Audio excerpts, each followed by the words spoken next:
अस्सलामुअलैकुम dear students, मैं हाज़िर हूँ आपके साथ। अपन ने पहले टेबल्स, बायोमोलिक्यूल्स और उनके यूनिट्स और उनके लिंकेज पढ़े थे एक टेबल में, जिनमें से अपन एक टाइप रह गई थी जिसे अपन बोलते हैं बेटा कॉन्जुगेटेड मॉलिक्यूल। बेटा कॉन्जुगेटेड मॉलिक्यूल, सबसे पहले ये पता होना चाहिए कि कॉन्जुगेटेड मॉलिक्यूल है क्या।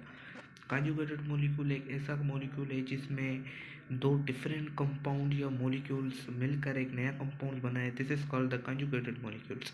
फॉर एग्जांपल्स द कार्बोहाइड्रेट और प्रोटीन दोनों आपस में मिलकर एक कंपाउंड या मॉलिक्यूल बनाए, जिसको अपन कहेंगे कॉन्जुगेटेड मॉलिक्यूल्स। तो बेटा इनका जो यूनिट्स होता है वो डिफरेंट बायोमोलिक्यूल का यूनिट्स होता है।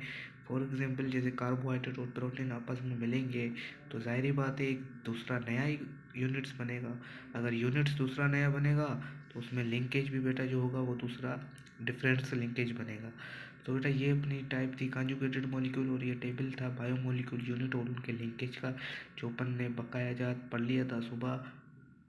और अभी एक उसकी टाइप रह गई थी कॉन्जुगेटेड मॉलिक्यूल्स, जो कि अभी अपन ने पढ़ ली। इसके बाद बेटा अपन आते हैं, दूसरा एक टॉपिक है जो कि ये पैराग्राफ बेटा लिखा हुआ है। इस पैराग्राफ में इतना खास कुछ नहीं लिखा हुआ है, इसमें बस यही लिखा हुआ है कि जो एक लिविंग सेल है उसमें जो प्रेजेंट है बायोमोलिक्यूल्स, उनकी परसेंटेज और उनकी जो तब्दीली है वो अपन कैसे मालूम कर सकते हैं। और इसमें जो ये लिखा हुआ है इट बिकॉज डिफरेंट सेल, ये जो लाइन है ये बता रही है कि जो एक सेल है उसमें डिफरेंट सेल का जो मास होता है, जो बॉडी होती है उसकी सेम होती है, और उसमें जो डिफरेंट अमाउंट होती है बायोमोलिक्यूल की वो डिफरेंट अमाउंट ऑफ बायोमोलिक्यूल होती है। देयरफॉर ये जो वैल्यू है बायोमोलिक्यूल की एक लिविंग सेल में, ये एक एवरेज के साथ रखी होती है, जिसे अपन एवरेज वैल्यूज कहते हैं। Approximately percentage of chemical composition typically देखा जाए बैक्टीरियल सेल और टाइपिकली मेमलियन सेल में देखा जाए, वो अपन को एक छोटे से टेबल में गिवन बिलो है, जिस टेबल की वैल्यू है 1.2 chemical composition of cell in percentage. तो बेटा सबसे पहले अपने पास है वाटर। वाटर जो बेटा बैक्टीरियल सेल में है वो 70% है, और जो मेमलियन सेल में है वो आपको पता है 70 to 90% वाटर है।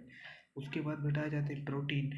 प्रोटीन जो बैक्टीरियल सेल में है कंपेयर विथ मेमलियन सेल कम है। बैक्टीरियल सेल में जो बेटा प्रोटीन है वो है 15%, और जो मेमलियन सेल में है बेटा वो है 18%। उसके बाद देखा जाए बेटा एक कार्बोहाइड्रेट।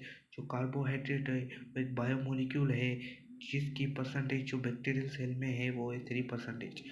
और कंपेयर विथ मेमलियन सेल देखा जाए तो इसकी जो परसेंटेज है वो 4%। जाहिर बात है कार्बोहाइड्रेट्स एक ऑर्गेनिक मॉलिक्यूल है, बायोमोलिक्यूल है, जिसका ज़्यादा वर्क बैक्टीरियल सेल से मेमलियन सेल में है। उसके बाद बेटा है लिपिड्स। लिपिड्स भी एक बायोमोलिक्यूल है जो कि प्रेजेंट होता है अक्सर सेल मेम्ब्रेन में, इसका ज़्यादा वर्क होता है। और ये जो बेटा है ये बैक्टीरियल सेल में है 2%, और एनिमल सेल में है 3%।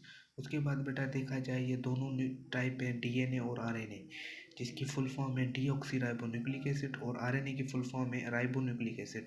तो बेटा ये देखा जाए दोनों टाइप पे हैं न्यूक्लिक एसिड की, और ये दोनों टाइप देखा जाए बैक्टीरियल सेल और मेमलियन सेल में।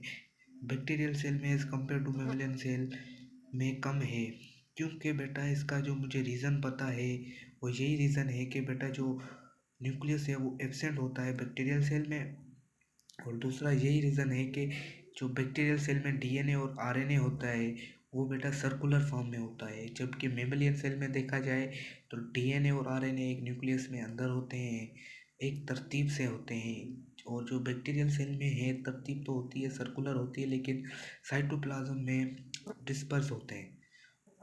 अदर ऑर्गेनिक कंपाउंड की टाइप देखी जाए तो बेटा बैक्टीरियल सेल में जो अदर ऑर्गेनिक कंपाउंड है वो बेटा 2%, और मेमलियन सेल में भी 2%। उसके बाद बेटा देखा जाए इनऑर्गेनिक जो बेटा ये जो मॉलिक्यूल है ये भी बेटा बैक्टीरियल सेल में 1% है, और मेमलियन सेल में भी 1% है। सो बेटा हम ये टॉपिक ख़त्म करते हैं। इंशाल्लाह आपसे अगले टॉपिक में मुलाकात होगी। दुआएं करते रहना और चैनल को सब्सक्राइब और शेयर करना प्लीज़।